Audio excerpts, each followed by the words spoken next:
This is Bishop Michael Burbidge, and you are listening to the Walk Humbly podcast. Welcome to the Walk Humbly podcast. I'm Billy Atwell, Chief Communications Officer for the Diocese and your co-host. If you haven't already, please make sure you rate this podcast. Write a review if you can on iTunes, Spotify, Stitcher, Overcast, wherever you listen. If you could do that, we would appreciate it. Sign up for our e-newsletter at arlingtondiocese.org, and you can follow Bishop Burbidge on Twitter. More than 17,000 of you already do, at Bishop Burbidge, where you can get a short reflection on the gospel of that day. You can also follow the Diocese on Facebook, Instagram, and Twitter. Send questions for this podcast to info@arlingtondiocese.org. Again, that's info@arlingtondiocese.org. I welcome your host, Bishop Burbidge. Bishop, how have you been? I'm doing well, Billy. Thank you so much. Had a wonderful day yesterday. Our Holy Father instructed the Universal Church to celebrate the World Day of the Poor, and I'm so grateful to our parishes throughout our diocese who really heeded that call and collected food and clothing and materials to share with the poor, and spent the day in prayer, praying and trusting the poor and those suffering to God's healing love. So really want to thank and commend our pastors and parishioners for really implementing all that the Holy Father asks of us. I was at Christ the Redeemer parish yesterday, and I witnessed all the materials that were being sent out to those in need. We had 2 beautiful masses, and then we actually had a holy hour.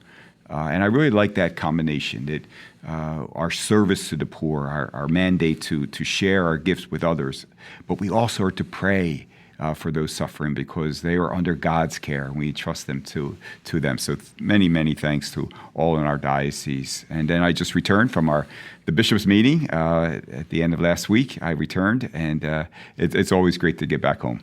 So if you want to learn more about the World Day of the Poor and what the diocese did, we had people covering that, taking great photos and videos, so on. Go to arlingtondiocese.org/World Day of the Poor, or go to CatholicHerald.com, and you can learn more. So Bishop, on that General Assembly meeting with the U.S. Conference of Bishops, a lot happened. What are some of the key takeaways that, for those who aren't watching, what would you want them to know about? One of the implementations that we reviewed is, in response to our Holy Father, who has asked us to come up with a system, a structure that would make it readily available for people to express concerns they may have against misconduct, sexual misconduct against a bishop. Right. And so he is asked, for a system such as a hotline, which we will be implementing. He gave us until asked of us to have that in place by May of 2020. It looks that here in the United States, we will be having that in place prior to that, most likely in March. Oh, that's wonderful. And so we will make it all very well known of what that system is for, how it is to be used. But basically, it's providing people that space. If they have concerns and it's directly against a bishop, that there's that third-party reporting system. So once that's all in place, we will be sharing that.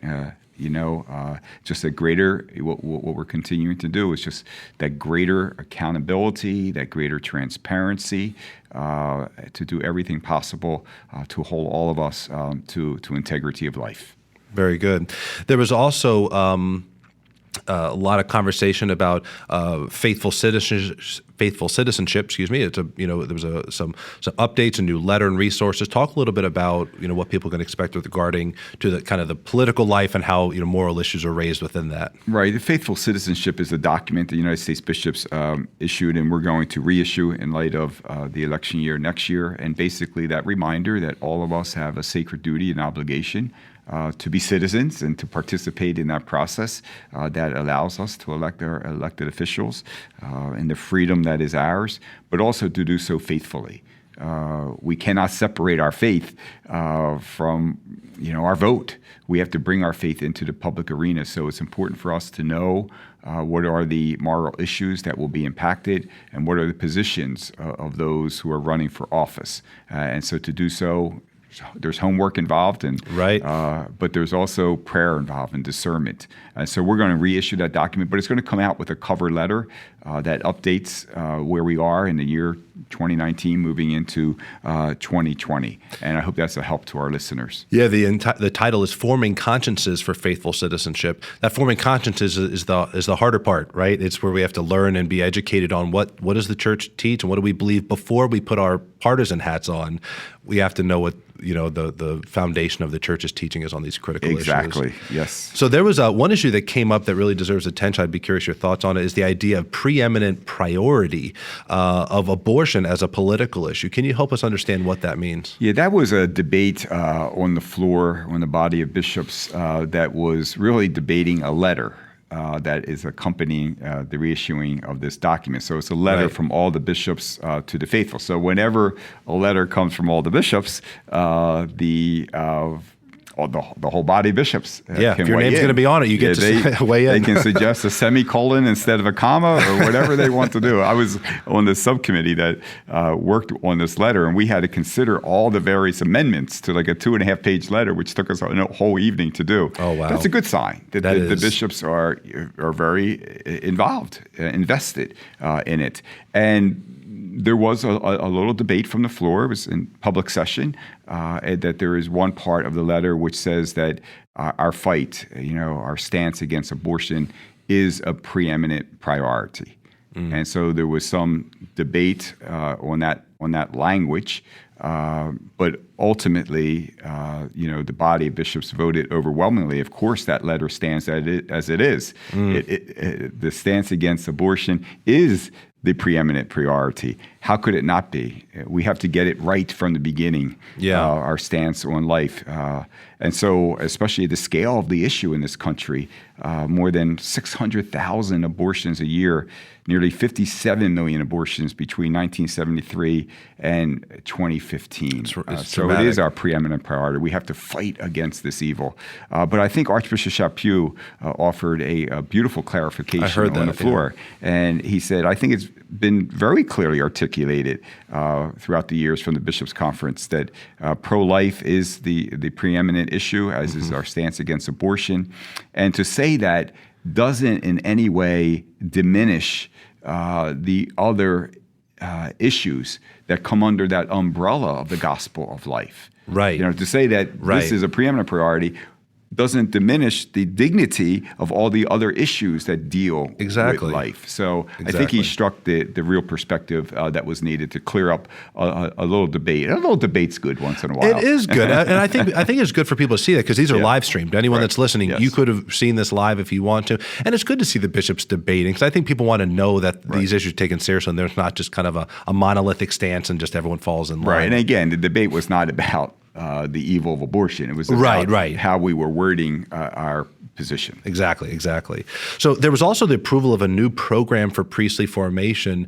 You used to chair the committee that oversees vocations and consecrated life for the U.S. Conference of Bishops, and you know a lot about seminary formation. What can you tell us about this new program? Yeah, it's so the program for priestly formation is almost like the handbook, the playbook for seminary formators and rectors. Okay. This is what the church is asking regarding how seminarians and future priests are formed. And so it deals with the 4 areas of formation: human formation, spiritual formation, intellectual formation, and pastoral formation, with a real emphasis,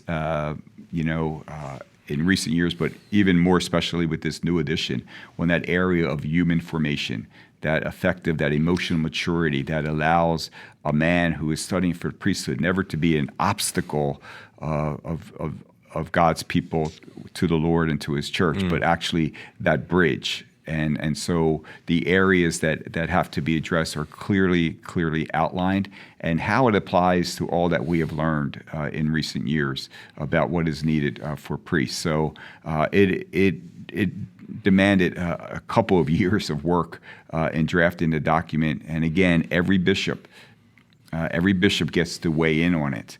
So it's a well-vetted document, but it's very, very solid. It's a great playbook for us moving forward and continuing. Seminary formation has come so far in admissions of candidates in recent years. So that's why we have, and not only our diocese, but across the board, the quality of men in seminary formation and the quality of their formators is just superb. But that's we approve that as a body of bishops in the United States, but now it has to go to Rome for what we call recognition. They have to approve it. Oh, okay. And so they may ask us to make some adjustments to it, so it's not official now. It's just that we voted to send it over to Rome. Very good. That's exciting. So I saw something that was really surprising. I'd never seen anything like this before at the General Assemblies. The bishops voted to encourage Pope Francis to name St. Irenaeus a doctor of the church, which it was so cool to see that. It was so, some of these are a little administrative in nature. This is very neat. So first, what is a doctor of the church? And second, what should people know about this great saint? Yeah, I know. I have to admit, I think some others too. I think some of us thought he was already a doctor of the church. So a doctor of the church is someone recognized as having made significant contributions to theology or the doctrine of the church. Yeah. So it's recognized. Their work is recognized. And I think there's about 35 or 36 doctors of the church. St. Irenaeus is most well known for being a Greek bishop. And who helped grow Christian communities in southern France. And so where he's from is that bishop is asking for this request. And okay. He has to make it to Rome, but he said, could the United States bishop jump on board here? You guys must have a powerful voice, I guess. I know. He fought a heresy. Irenaeus did, fought against heresy.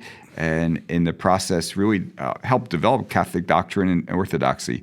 His most popular work is Against Heresies. That's the title of it. But the main heresy that he fought was Gnosticism. And Gnostics believed that salvation came through sort of like a special or secret knowledge given directly to individuals, but not to all. Oh, so okay. So certain people were kind of selected to have this knowledge. It wasn't accessible to everyone. Yeah, and so that was a growing belief that he says, wait a second, that's not true. And so they also denied the unity of God and rejected the value of material creation as part of the Gnosticism. Interesting. But Pope Francis, though, interestingly, this is why I think Irenaeus has a good chance of becoming a doctor. All right. Pope Francis argues against contemporary Gnosticism in one of his letters, and he warns that Gnosticism leads to a kind of faith concerned only with one's own knowledge and experience and keeps one imprisoned in his or her own thoughts and feelings. You see that sort of isolation and all too. So almost like a spiritual isolation. Right, yeah. Interesting. So, well, he's very much about going out to the peripheries and taking the faith. I could see why that would certainly be the case. Yes. That's very neat. Another really interesting topic that was raised at the U.S. Bishops emanated from a presentation about a Catholic Charities USA pilot project to help reduce chronic homelessness by 20% in 5 cities by 2024. We've been hearing a lot about the issue of homelessness in this area, but especially out in certain cities in California, New York. We've heard about this growing epidemic. It's neat to see them really taking on 5 cities, and that's a bold initiative. 20% is a huge amount to come down in just 4 or 5 years. Right, and this is like our own Catholic Charities and Catholic Charities throughout local churches or dioceses are doing so much, and I'm so proud of what we're doing to help alleviate homelessness and also to provide shelter for those who are homeless. Right. As we do at Christ House and other places. But Sister Donna Markham, who's the executive director or president of Catholic Charities USA, gave a really fascinating presentation on Catholic Charities USA work in Detroit, St. Louis, Las Vegas, Portland, Oregon, Spokane, and Washington are these pilot cities that are or eventually will be piloted. Right now, Spokane is kind of the model right now. And the goal is to provide stable housing as well as to provide cost-effective medical care. So there's a partnership. Right. There's a needed partnership. Catholic Charities USA can't do this on its own. Right. So there has to be a willingness to partner with other institutions and entities and also with those that don't make us compromise our faith. Right. Our Yeah, moral that's principles always and the values. challenge. It's a huge challenge. Yeah. And it was a point that Catholic Charities USA mentioned a number of times, and in the materials they keep going back to. We know that partnerships can be challenging, but we keep our faith at the forefront of it. Right, exactly. And homeless people are the primary users, she said, of emergency rooms. And so in places where stability is provided for homeless people, the cost is about $8,000 annually per person, as opposed to $250,000 in places where there is no system in place to help them. Yeah, there's no more expensive way to get medical care than an emergency room. There's tons of costs and fees that go into that well exceed what the person might be there for. Right. It was very interesting, the model that they're focusing on housing and shelter and medical care. And we would normally think food, or we would think clothing, or those. And that isn't necessarily the area of need, because there are existing government services, nonprofits that help in those areas. But when it comes to medical care, there isn't a safety net. So they go to the emergency rooms, and these costs just really rack up. Right. And so the whole entire community benefits from this partnership and working together too. And so sadly too, prisons, are also a place where, people, because, they lack necessities of life and are just lost in life. They end up in prison and the cost there. So what can we do to help keep people out of prison? What can we do to help keep people out of emergency rooms? And provide that care is a good thing to enhance the dignity of the human person, of course, but also a very prudent and way of using the resources that we do have. Yeah, it's compassionate and fiscally sound too. That's interesting. So it sounds like it was a very productive meeting. Lots of things happened. You were pretty satisfied with all the outcomes? Right. My staff always worries, because then I come back home saying, how come we're not doing this? Can't we do this? Why can't we do this? And they're like, we're always ready for the new ideas. They all run away from me when I come back my first day. So one other topic before we get on to the questions from the faithful. During a conference in Rome called Promoting Digital Child Dignity, Pope Francis called on leaders and major tech companies to help protect minors from abuse, as well as the spread of images of abuse and child exploitation. On November 14th, he said this, quote, "The challenge before us is to ensure that minors have safe access to these technologies, while at the same time ensuring their healthy and serene development and protecting them from unacceptable criminal violence or grave harm to the integrity of their body and spirit." This seems, in kind of an indirect way, like it's connected to the motu proprio, which was the new standards and expectations for how we will prevent and address child sexual abuse in the church. He seems to be looking even into the culture, at the bigger picture and the landscape, and saying, what can we do? And calling upon major tech companies to assist in that response. This is not just an issue that's happened within the church. We know it's everywhere.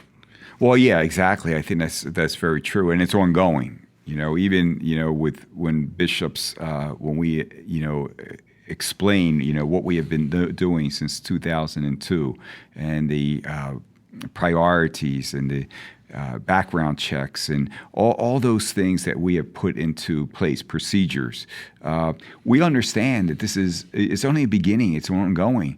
The issue of child sexual abuse is, as you mentioned, Billy, is throughout the world in every segment of society. Right. And so we can't just limit it to, this group or this one. Everyone has to be invested. And we have to look at the heart of the issue. And so Pope Francis very much began to recently address this in this promoting the digital child dignity during that conference, saying, here's another area we better look at with a great sense of urgency, the need to protect children from exploitation and abuse, as well as their exposure to harmful online material, such as pornography. I was stunned. I was stunned to learn. I did not know this. The average age that a minor is exposed to pornography is about 11 years old. And what's wild about that is not just that that's the average age. That means many are much younger than that. Right. That is the average age. I mean, our parents, it is so alarming, isn't it? Yeah, it is. And it opens the door, of course, to further exploitation. So the reality, as I understand the Holy Father, is that tech companies are are reluctant to protect as users. They don't want to be perceived as squashing free speech or an expression. And there's big money, as we know, in pornography, including billion-dollar industry, destructive and degrading types. And so what does our Holy Father say? He says to stop that kind of content from being created and shared, 3 things need to happen. All right. So he said tech companies to make commitments to stop the trafficking in pornography material, especially that which exploits children. Okay, that's Number one. 2, there needs to be consequence for any tech company that allows such criminal activity to occur. Okay. And the 3rd, he said demand for this material needs to stop. Yeah. And that requires constant conversion of the culture. Right? Yeah, absolutely. And the fact that there's a market for this content that exploits, traffics in, exploits children shows there's a major problem in our society. So again, is this going to be an ongoing effort and battle and initiative? But we have to sadly acknowledge the reality. It's by acknowledging it that you take the first step towards confronting it. Yeah, if nothing in life drives you to your knees in prayer, this issue would have to do it. It's really remarkable. I think for so many people when they hear about the trafficking in children or the exploitation of them, it's so far from their minds. They can't imagine doing it that it's almost like it doesn't really happen. Right. But we have to acknowledge that it does and pray for it, but also work towards as the Holy Father has asked us to do. So, Bishop, we've got a couple questions from the faithful. Our first is from a gentleman named Jim. He says, how do you feel about ordaining married men, and why? And this came up in the context of the Amazonian Synod and so on, but how do you feel about ordaining married men? Yeah, and I'm sure as Jim knows, we do ordain married men. They're ordained to the diaconate, right? To the permanent diaconate. And married men are open, to discern the diaconate, and we have many wonderful deacons serving in our diocese, and I'm so grateful to all of them, to their spouses and to their families, on how they support them. The question probably is whether we should allow married men to be ordained priests. Right. And the Church's teaching is very clear that celibacy is required in our Roman Catholic Church for priests, and I certainly see that as a teaching that needs to be embraced and continue to be celebrated, because we stand as priests in the very person of Christ. Our whole lives, every part of our lives, is handed over to the Lord and to the Church, and that gift of celibacy is embraced as a gift that gives us the freedom to serve in such a way, our availability for God, most especially in prayer and proclaiming the gospel and celebrating the sacraments. There are rare exceptions, as we know, of married men being ordained priests, such as those coming from the priesthood of the Anglican Church. Right, yeah. And there was an exception for that, but they're very rare cases. Those priests, if they have a wife and children, are not available, exactly in the same way as someone who is living a celibate life. Right. But the Church has never generally allowed an ordained man to marry. And even once ordained, like for deacons, for permanent deacons, they make the promise that upon the death of their spouse, they will not marry. Right. That's the thing most people don't realize is married men have become priests, like you've got with the Anglican, and obviously they've been ordained deacons, but it doesn't work the other way. Right. That's right. Once ordained, you don't get married, which most people don't recognize. I remember I was working for the church for a little while before I realized that when it came to deacons, they can't remarry. Right. And so even someone who presents himself for a deacon who is not married, that's a celibate life. Permanent. Right? He promises celibacy. Wow. And, wow. Very interesting. Very interesting. All right. The next is from the city of brotherly love, Franny Burbidge. I have a feeling you may know this this questioner. So the question is, who is your favorite niece or nephew, and who is your favorite great niece or nephew? We got this one on Facebook. This is a genuine question, in case people are wondering. It's great. It's great. My nephew's following us at least, so that's a pretty good sign. He's paying attention. Yeah. Yeah. And only my nephew would ask a question like that, to be honest with you. And as he knows, I love all of them equally the same. Yes, of course. All right, Freddie, thank you for writing in. All right, Catherine from Holy Trinity in Gainesville says, how does an individual maintain optimism while trying to uphold one's Catholic values in today's political climate? I have a feeling there's a lot of people with this question, Your Excellency. So how do we maintain optimism given the political climate we're in. Yeah, and again, it's, when we have to sadly acknowledge, that which is wrong, the evil that is spreading in our midst, the harsh tone, and all those kind of things. It's discouraging, and I think we're human. We have to say that. It's very frustrating, but we're believers, and so we never despair, and we don't give up, and don't be intimidated. God will give us the strength we need.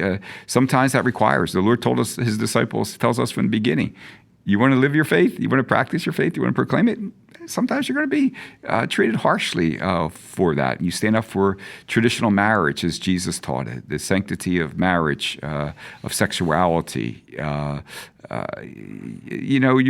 in this day and age, we hear many harsh criticisms and people going so far as to label us, and so we just don't despair. It doesn't make it's easy, but we have the truth, and we have God's promise that He will give us the strength we need, and we have the truth. So no need to be afraid. And we're Billy. That's the other thing too is, and Pope Francis talks about this a lot. If we're convinced of all that, if we're convinced that we have the truth, and we're convinced that the Lord is with us and will give us the strength we need, then we have to show that. And that means to show peace and to show joy. That's so important. And I think that's a way where it really does get people's attention. In the midst of all this, look at I want that peace, that joy that these believers, these Christians have. And not to engage in that behavior, and that speech, and that name calling and harsh tone. We got to rise above it, right, as disciples of Christ. And so I really appreciate Catherine asking that question. It's a very realistic question. And if you have those moments of being discouraged and all, it's okay, but just don't stay in that place. Move to the next place with trust in God to give you the help you need. Wonderful. And Bishop, I know we're getting a little bit ahead of ourselves here, but I was hoping you might give a little teaser to a campaign that we'll be running through Advent and Christmas, the Just One Yes. Yes. Tossing that out there. It's not officially out yet, but I figured. All of you have told me I can't say anything about this until the first night of Advent, and now you break the code here. Well, I'll explain why. We're not going to have another podcast until after it's out, so that's why I think it might be good. Yeah. So, a little teaser, a little commercial here. We will be announcing the first Sunday of Advent, a wonderful program called Just One Yes. And all the details will be sent to our parishioners through their parishes and through our own social media.